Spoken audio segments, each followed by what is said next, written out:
I'm Melih. I come from Turkey, and I'm 27 years old. I live in Berlin for the last 8 years. I had this fantasy or like fantasy job of becoming a tattoo artist since I was 16, and I had an English teacher in high school who was like really supportive of this idea, and wanted to put me in contact with her own tattoo artist.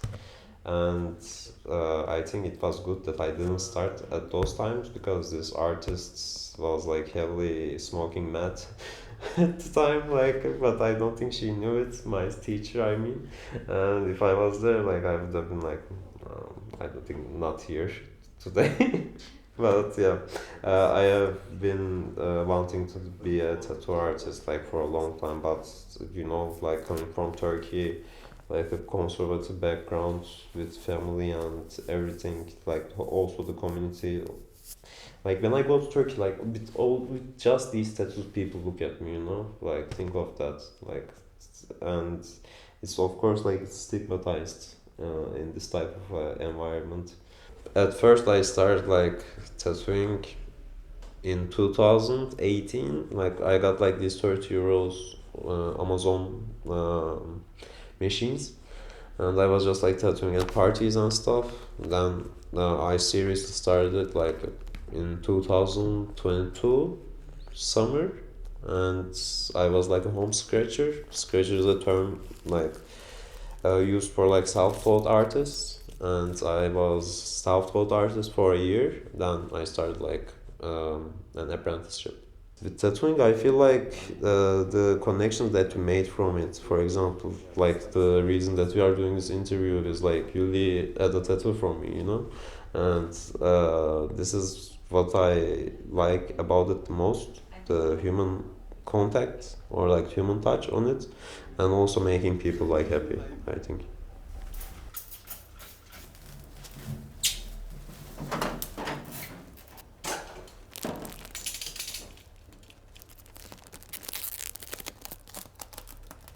I had a lot of like hardships during the time that I was like trying to become an artist, especially like if you're an immigrant in here and then you need to show like Shtoya, and there are all these artists like from Europe, for example, who don't need to show Shtoya, and like they do these tattoos for 80 euros, 50 euros, where I need to do like them for at least like 200 euros in order to just like get a little bit more done, like I don't know, minimum wage or something at the end. And that's like one hard thing. And also, for example, for immigrants like us, like there's like a rule, when you first come here you have to work in a German company or like a company in general. You can't be like you're self-employed basically, or you need to come with a self-employed visa. And like that's why I wanted to like create this space and like make more immigrant artists legal in here and turn them into citizens, have them like easier access to like better uh, conditions for their like tattoos, where they can raise their prices eventually with like good equipment and like a nice location. Yeah, that's basically my goal.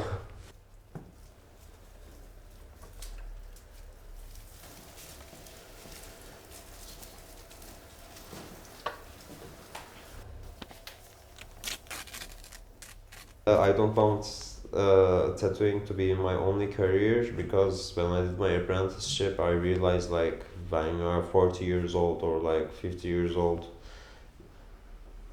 you get depressed and you don't want to like tattoo anymore. Or I mean, people have like depressing lives. That's what I like realized. If they don't open their own studios, or like if they didn't build up a really good career, they are usually like not doing that good. And it's not the only medium that I want to like express myself in, and I really want to like dig more into like digital art again. and for example using like touch designer to create different type of like interactive art for here. And I want that to be like the main focus of this place, to represent like the Middle Eastern artists in the high value arts market, because like they just hold up a 4% of the whole art market, and that's quite fucked up to be honest.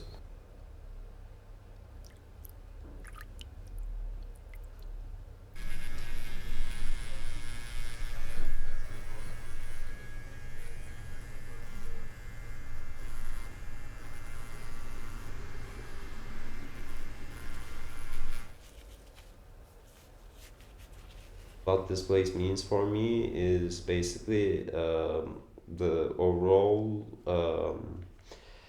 concept that I had in mind was like in Turkey, in my community of like artists, especially in the graffiti scene, like there are a lot of suicides happening right now. In the last 6 months, two of my friends like killed themselves, and this was like devastating.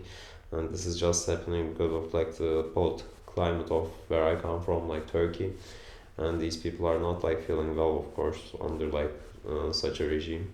And I wanted to make a, how can we say, like a cornerstone of like um, representation of Turkish art, like Middle Eastern artists, and all of them in this like street, you know, that's like very famous and very influential.